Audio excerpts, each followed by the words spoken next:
So welcome in my channel Kodkar. तो आज हम बात करेंगे एप्लीकेशन ऑफ डीप लर्निंग। पहले इसके इंट्रोडक्टरी पार्ट में बात कर चुके हैं, इस स्ट्रक्चर जो दिख रहा है तो इसको हम वापस से एक्सप्लेन नहीं करेंगे, लेकिन फॉर इन ब्रीफ अगर बोले तो ये एक हायरार्की है डीप लर्निंग, मशीन लर्निंग और आर्टिफिशियल इंटेलिजेंस की। ये इनके बीच में थोड़ी बहुत थिन लेयर है। जब लार्ज डेटा सेट की बात करें तो डीप लर्निंग का यूज होता है, जिसमें इमेज रिकॉग्निशन, स्पीकर रिकॉग्निशन, ये सब चीज़ आती हैं। और इसमें मिलियंस ऑफ जो इमेजेस के फॉर्म में डेटा हो, या फिर जब मिलियंस ऑफ डेटा सेट पे बात करते हैं हम, तो डीप लर्निंग का यूज होता है। Deep learning is capable to figure out or predict in the base of large data set in the training module। Machine learning है जो छोटे लेवल के जो डेटा सेट्स हैं उन पे अपनी एल्गोरिदम लगा के प्रेडिक्शन करता है।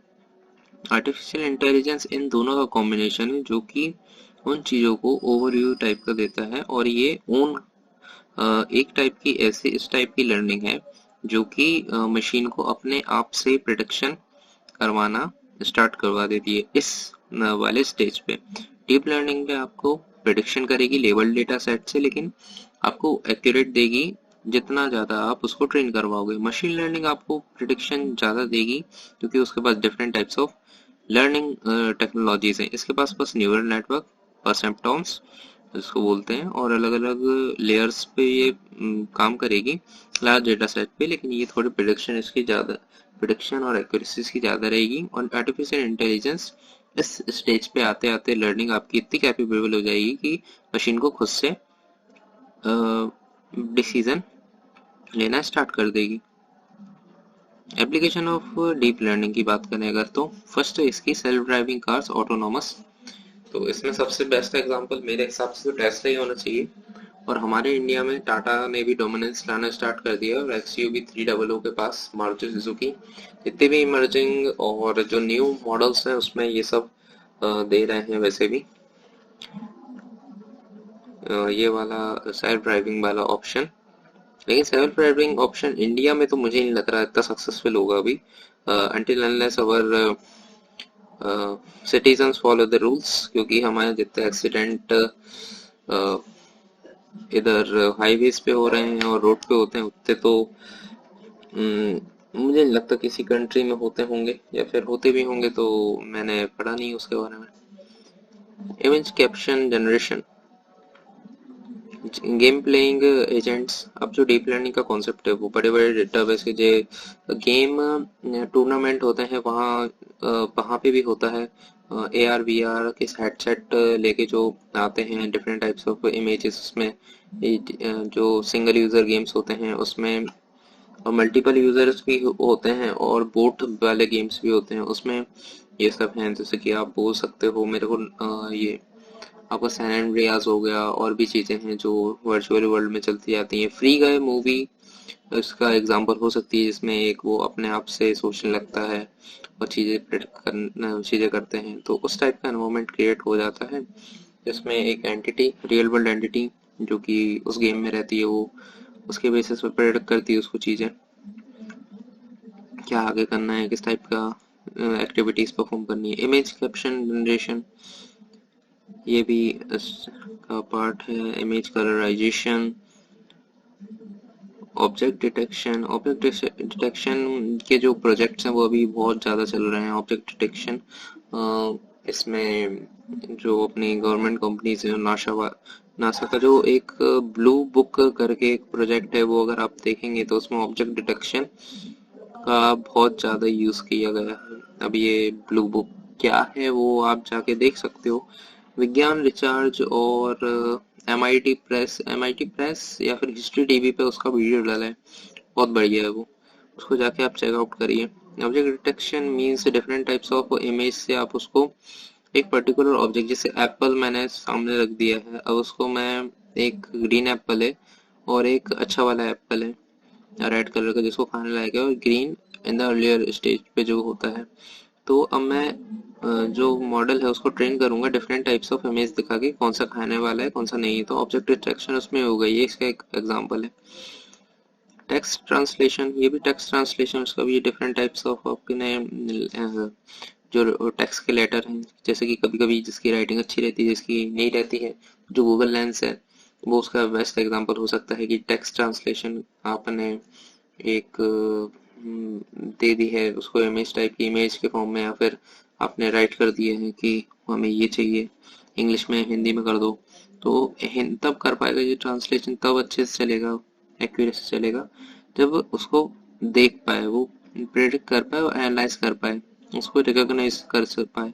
इसकी बेकार राइटिंग होती है उसका अच्छे से रिकॉग्निशन नहीं होगा, लेकिन जो अच्छे से लिखेगा उसका ही बस हो पाएगा। In the term of when we give less number of images in the training data set, लेकिन अगर हम उसकी जगह आड़ी टेढ़ी, मतलब एक सर्वे करवा के 1000 लोगों का एक, या फिर उस पर्टिकुलर लैंग्वेज का जिसमें हमें ट्रांसलेट करनी है, उसमें एक सर्वे करवा के 1000 पीपल का अलग अलग हैंड राइटिंग आड़ी टेढ़ी ऊंची नीची जैसे भी बुरी अच्छी सबका डेटा लेके एक मॉडल में फिट करें, देन उसके बाद ट्राई करें, तो जब वो प्रोसेसिंग पार्ट चलेगा कोई सी भी आड़ी टेढ़ी कैसी भी लैंग्वेज रहेगी वो उसको एनालाइज और रिकॉग्नाइज कर लेगा और अच्छे से बढ़िया से एक्यूरेसी से आपको प्रिडिक्ट करके दे देगा with the help of your training part. जितनी अच्छी ट्रेनिंग होता है अच्छा रिजल्ट।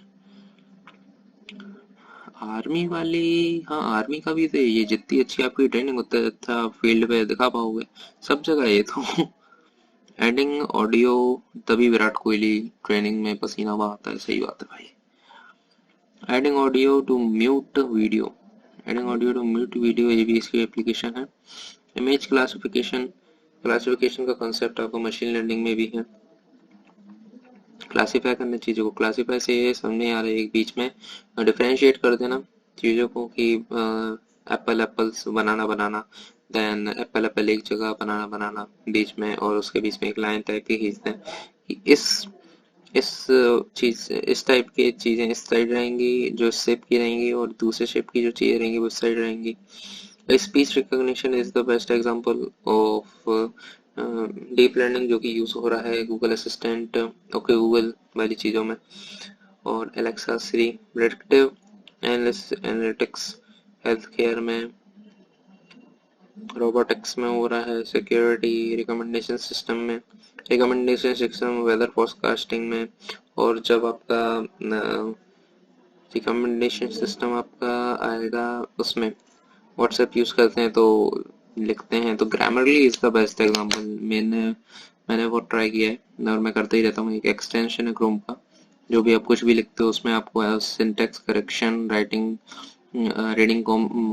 कॉम्प्रिहेंशन, और जो मिस्टेक्स रहती हैं सिली सिली, और फॉर्मेट, एक स्ट्रक्चर फॉर्मेट में लिखना, कैसे लिखना है आपको, वो सब भी प्रोवाइड करवाता है।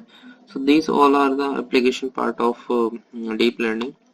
इसमें थोड़ा इसको डिस्क्राइब कर दिया गया है, तो जो जो मैंने यहाँ बात की है वैसे ही इधर लिखा है, या इसमें थोड़े बहुत वो भी ऑटोमेटेड ड्राइविंग या आपका टेस्ला वगैरह रहेगा।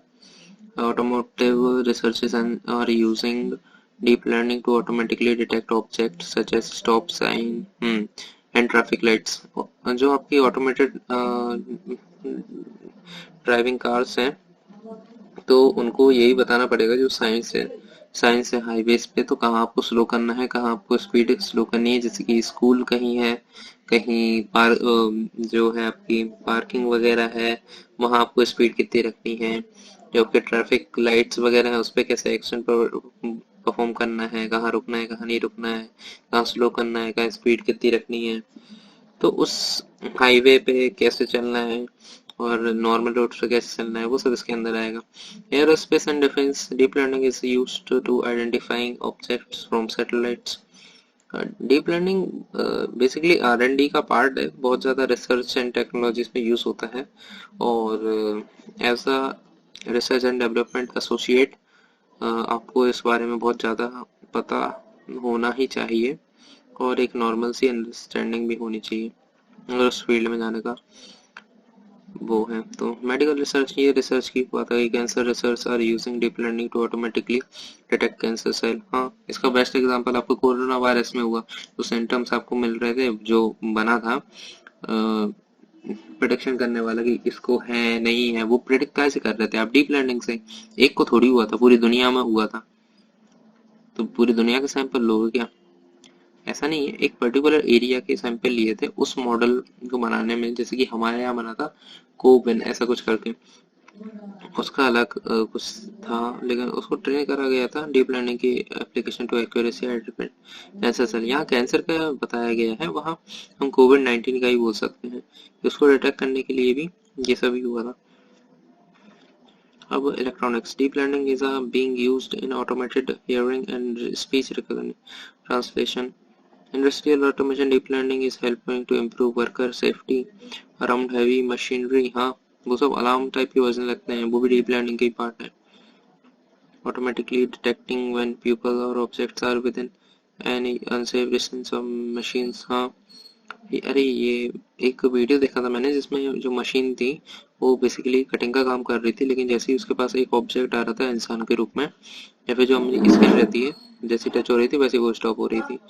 So thank you for listening this application part। दूसरे